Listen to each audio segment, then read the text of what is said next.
Welcome back to WagerTalk.com. I'm Marco D'Angelo, joined in studio today with Ralph Michaels and Bryan Leonard. We're going to break down NBA Finals. This is like a movie sequel. It's part 4.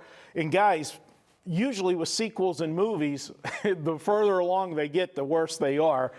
The sequel, part 2, that was pretty good. I know you liked that one, you guys from Cleveland. Yeah. For sure. But this one, if going according to Vegas, guys, this is going to be a stink bomb because they're giving the Cavs 0 shot in this one. I'll start with you, Bryan. Go ahead. Yeah, they've already written off the Cavaliers. When you realize the line in this game, I believe, is at 12.5. Is that the latest line? When they played the 2 early games against lesser teams at home, they were only laying, I believe, 8 to the Pelicans, and in Utah was less than that, I believe, or the team they played in the round before that.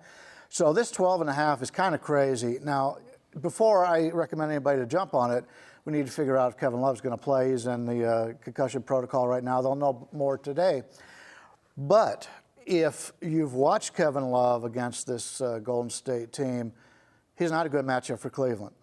He's just not a very good defensive player. He's not quick enough to cover the faster players. You're going to get more points if Kevin Love doesn't play, and that's actually going to benefit the Cavaliers because they're better off without him in the game. Going back to your mention of the Pelicans, they were minus 12 in the last game against the Pelicans. They were minus 11 in the second game. The first game, though, they were only minus 7, but that was the game that they didn't have Curry. Curry came back in game 2. Curry played 20 minutes, 25 minutes game 2. Yeah. So they had him since then. But the series price, you look at the series price to the Pelicans, they were 10.50 to the Pelicans, and they opened 11.50. I think it's down to closer to right around 12.50. So obviously no respect for LeBron. Well, here's the difference between the Pelicans and the Rockets in the last 2 series is they have offense. The Pelicans have an offense that can score a lot of points. The Rockets, we know all of the weapons they have when everybody's on the floor and what they can score. With Cleveland, throughout this entire playoffs, it's been a one-man show, basically. It's been LeBron.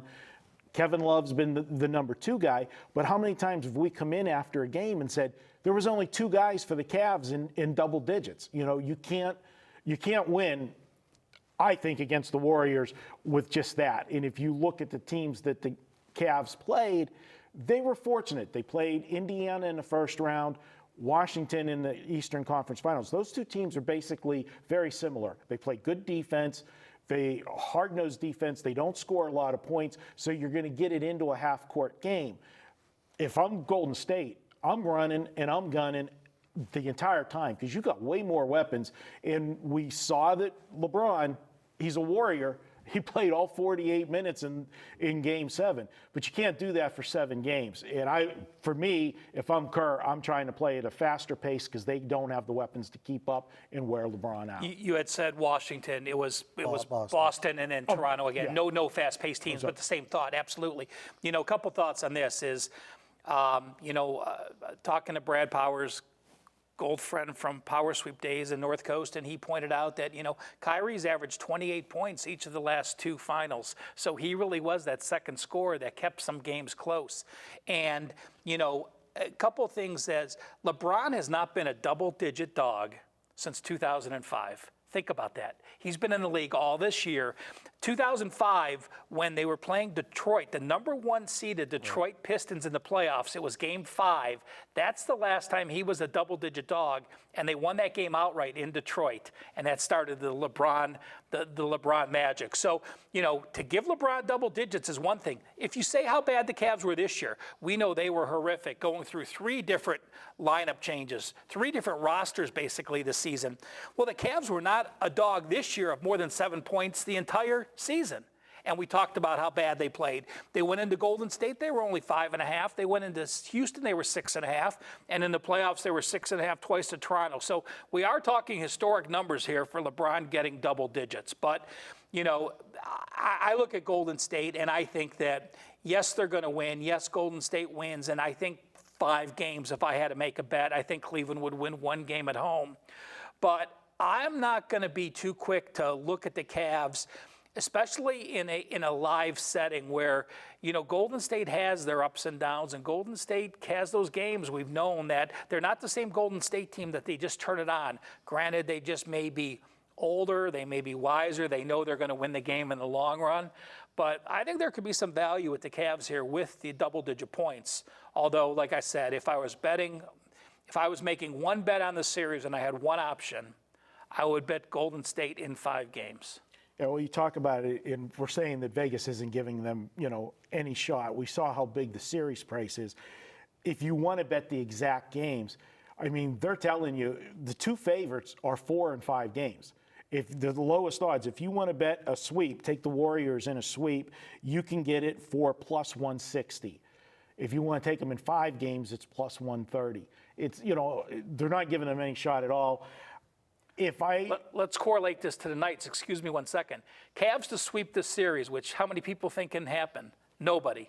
300 to 1. What were the Knights to win the Stanley Cup? Yeah. 500 to 1. Yeah. And here's the one thought that I'll have. What you mentioned about the Warriors haven't shown that dominance this year. If there's one game maybe that you might catch them, I would think it would be game 1, because they're coming off that game 7 against Houston. And everybody built that up as basically that was the NBA championship, was game 7, Golden State, Houston. The winner of that, it's done. Do they suffer that little bit of a letdown? It's hard to figure. It's game 1 of the NBA Finals and you're playing at home to be flat. But we have seen this team at times not play with that intensity, but then they've always followed those up. If they would have that bad first game, man, I would be doubling down on Golden State in the second one, because we've seen what they've done off a loss when they're, when they needed to win a game, when they had a subpar performance. But if the Cavs have a shot, I think it would be in game 1, because they got to be a little bit offended by the numbers here. Well, Iguodala's not playing again, and he's the guy that shuts down LeBron. So that's a big advantage for them. Him not being in the lineup for them, I think, means more than Kevin Love not being in the lineup for us. 12.5 is a nice number. I prefer Cleveland in the first half, because if you've watched Golden State, They get out to those third quarters, They they dominate, and it's just not in the playoffs. It's been all season long. They've got the better coaching staff than what the Cleveland Cavaliers I know have. you texted me the other night during the Knights game. I couldn't and you believe said- that line. And you jumped in game, and I was like, I agree with you 100%, but I'm not a guy that's going to lay the big number, but it was stealing money. Yep, Golden State in that second half of the game, they 660 to outscore Houston in the second half. Yeah. They're down by 11. Yeah. They're not going to lose by 11 points in that situation. Sure, I'm laying minus 660. First time I turned on the TV, they were basically tied. So yeah. You knew what was going to happen. I think Cleveland in the first half is the better bet. Instead of playing them in the whole game, play them in the first half and then play in game. Because if Golden State gets off to that nice start in the third quarter like they normally will, you'll be able to get better come the third, fourth quarter. You talked about the Cavs without Love, and even Brad Stevens said in the game 7 post-game press conference, he said that the Cavs are a different team without Love because they have interchangeable pieces, and it's harder to guard off picks and the pick and rolls that they have, because it's harder to cover multiple guys. When you had Love, you didn't have to worry about that speed or to get to him, because the speed was different without Love. So, while they may hurt a little bit offensively, they certainly would need someone to, like JR, to have a record-setting game, hit threes, or Corver to go 9 of 9 from threes to win the game. But certainly they're a much more athletic team without Love. The only way Cleveland wins this series is with great defense, in which we haven't seen for 99% of the season. And 50% from three-point land. And for the most part, the teams that they've played in the playoffs haven't been able to expose that defense against them. They're going to be up against it. For me, I agree with you. First half, that would be the way to go.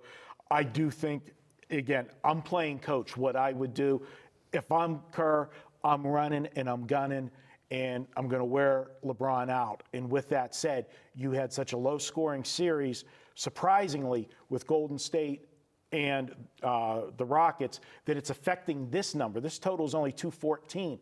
I think that's too low if they expose the Cavs' defense, and I like the over in Game 1.